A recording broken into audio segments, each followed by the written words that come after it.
Catus, Maximus here. Just thought I'd do a little video about this interesting torque wrench. I'm calling this an industrial deflecting beam torque wrench just because I've never really seen one like this.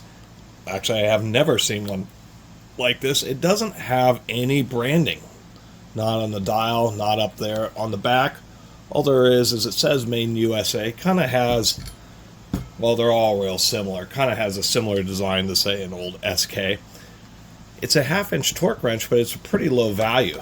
If we see, it's rated for Newton meters.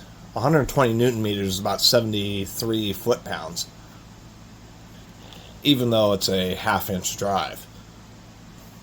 I paid 12 bucks for it. Although it kind of seems like 21 when I went to buy it. They said 21 doesn't make any sense. So I got charged 12. This has another interesting feature where it has little sliders that keep track of the torque value. So as the needle goes across, it pushes this, which is a way to measure torque when you're not able to see it, particularly if you're removing stuff. So I thought that was kind of an interesting feature you don't see much.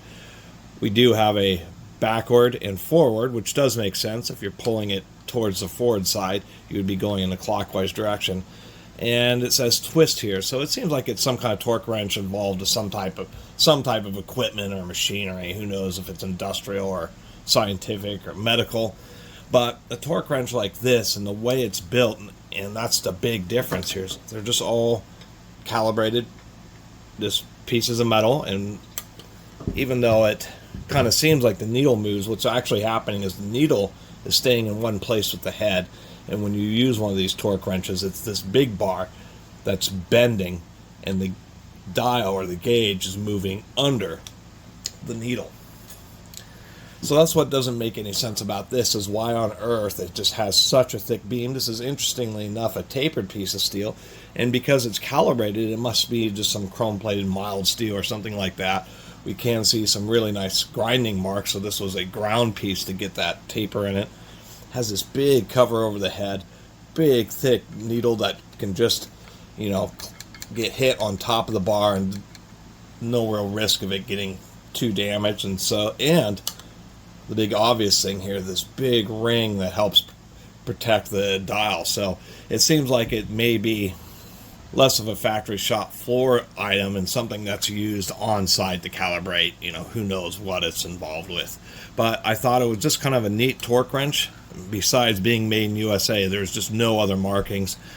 Searching around online, wasn't able to find anything that made any kind of real reference to let me know why on earth a deflecting beam torque wrench with just a real mid-range or mid-range torque values, 120 Newton meters max.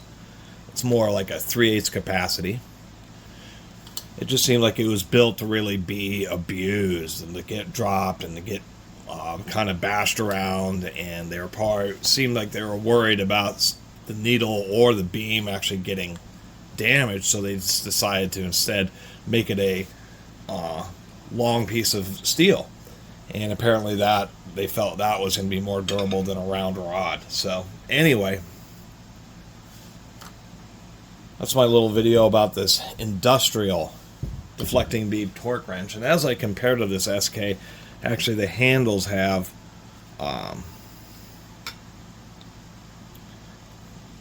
accurate use, although they're put on in different directions.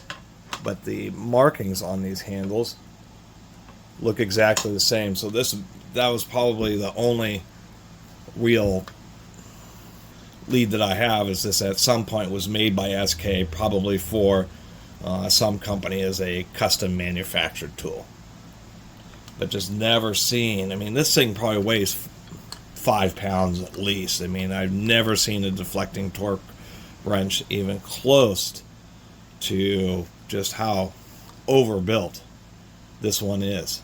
Anyway, thanks for watching. See you next time.